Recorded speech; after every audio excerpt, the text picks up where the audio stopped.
আসসালামু আলাইকুম দর্শক বন্ধুরা, নিহিকা কিচেনে আপনাদের সবাইকে স্বাগত। আজকের রেসিপি চকলেট কেক। একেবারে বাড়িতেই কিভাবে দোকানের মতো স্বাদে গন্ধে সুন্দরভাবে চকলেট কেক আপনারা বানাতে পারবেন, সেই রেসিপিটাই আমি আপনাদের সঙ্গে শেয়ার করে নেব। এর জন্য ভিডিওটা প্রথম থেকে শেষ পর্যন্ত দেখার অনুরোধ রইল। তো এর জন্য দেখুন আমি একটা মিক্সি জার নিয়ে নিয়েছি, আর এর মধ্যে নিয়ে নেব হাফ কাপ চিনি। আপনারা যে কোনো কাপ অথবা বাটি মেপে এটা নেবেন। এবার চিনিটা আমি গুঁড়ো করে নিয়েছি। এবার এর মধ্যে দিয়ে দেবো একটা ডিম।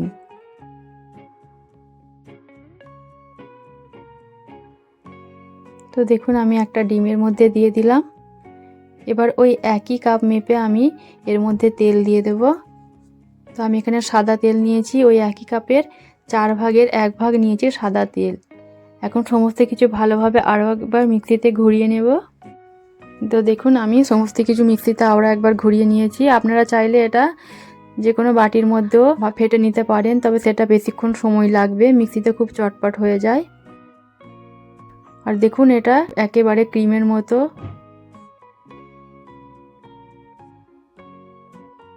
একটা সাদা ক্রিমের মতো হয়ে গেছে।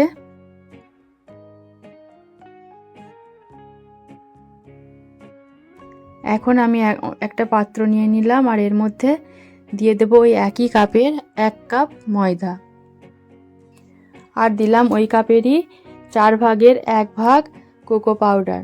যে কোনো মুদির দোকানে আপনারা কোকো পাউডারটা পেয়ে যাবেন। চকলেট কেক বানাতে গেলে এই কোকো পাউডারটা দরকার। এবার দিয়ে দিলাম 1 চামচ বেকিং পাউডার আর হাফ চামচেরও হাফ বেকিং সোডা। এবার সমস্ত কিছু খুব ভালোভাবে চেলে নিচ্ছি, এর মধ্যে যেন কোনো দানাদার অংশ না থাকে। এবার ওই ব্যাটারের মধ্যে এগুলো দিয়ে দেব। এবার সমস্ত কিছু ভালোভাবে ফেটে নিতে হবে।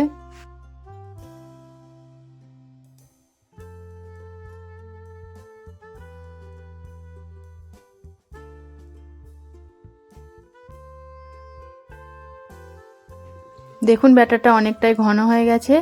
এবার আমি লিকুইড দুধ দিয়ে এটা গুলে নেব। তো আমি পৌনে 1 কাপ লিকুইড দুধ নিয়েছি। এবার পুরো দুধটা একসঙ্গে দেব না, অল্প অল্প করে দিয়ে আমি ব্যাটারটা গুলতে থাকবো।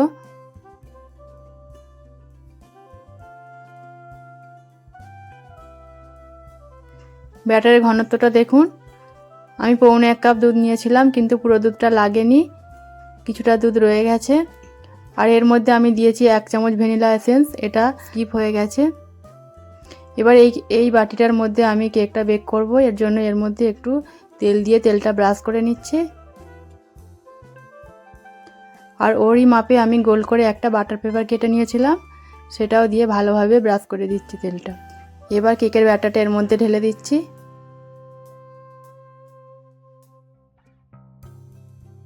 এবার 2-3 বার এভাবে ঝাঁকিয়ে নিতে হবে, যেন ভিতরে কোনো ফাঁকা অংশ না থাকে। এবার উপরে কিছু ড্রাই ফ্রুট দিয়ে সাজিয়ে দিচ্ছি। আমি দিয়ে দিলাম 4 মগজ, আর দিয়ে দেবো কয়েকটা আমন্ড কুচি, আর কয়েকটা কিশমিশ দিয়ে দিলাম।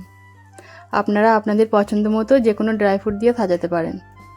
এদিকে একটা প্যানের মধ্যে আমি বালি গরম করে নিয়েছি।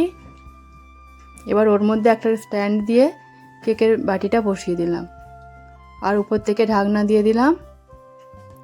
এবার ঢাকনার মধ্যে যে ছিদ্রটা আছে ওটাও একটা কাগজ দিয়ে বন্ধ করে দিলাম। এবার 30 থেকে 35 মিনিট অপেক্ষা করব। গ্যাসের ফ্লেমটা এ সময় লো টু মিডিয়াম রাখতে হবে। তো 35 মিনিট পর আমি দেখাচ্ছি, দেখুন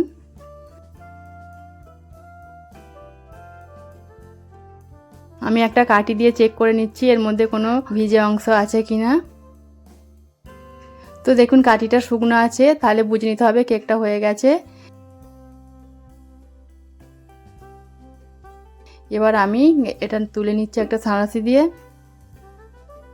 এবার এটা ভালোভাবে ঠান্ডা করে নিতে হবে। তো দেখুন কেকটা এখন ঠান্ডা হয়ে গেছে। আমি এবার এটা আপনাদের দেখাচ্ছি। এই রেসিপিটা ফলো করলে একেবারে পারফেক্ট চকলেট কেক আপনারা বাড়িতেই বানাতে পারবেন। তো আমি একটা ছুরি দিয়ে 4-5টা ছাড়িয়ে দিলাম। এবার একটা প্লেটের মধ্যে উপর করে দিচ্ছি, দিয়ে 2-3 বার ট্যাপ করে নিলে এটা বেরিয়ে আসবে।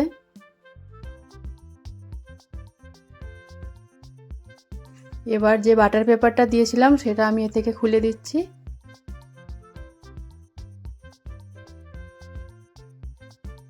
আর দেখুন কেকটা কত সুন্দর, একেবারে জালিদার, আর কালারটাও খুব সুন্দর এসেছে।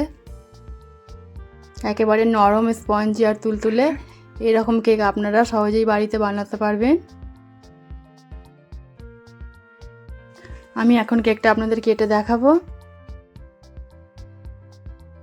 ভিডিও ভালো লাগলে অবশ্যই লাইক করবেন। আমার চ্যানেলে নতুন বন্ধু হয়ে থাকলে চ্যানেলটা সাবস্ক্রাইব করে দেবেন।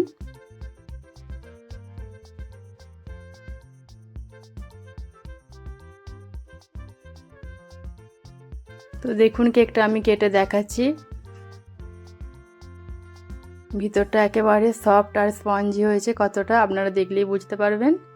এই কেকটার স্বাদে দোকানের থেকে কোনো অংশেই কম নয়। আশা করি ভিডিওটা আপনাদের ভালো লেগেছে। আজকের জন্য এই পর্যন্তই। দেখা হচ্ছে পরবর্তী ভিডিওতে নতুন কোনো রেসিপি নিয়ে। সবাই খুব ভালো থাকবেন। আল্লাহ হাফেজ।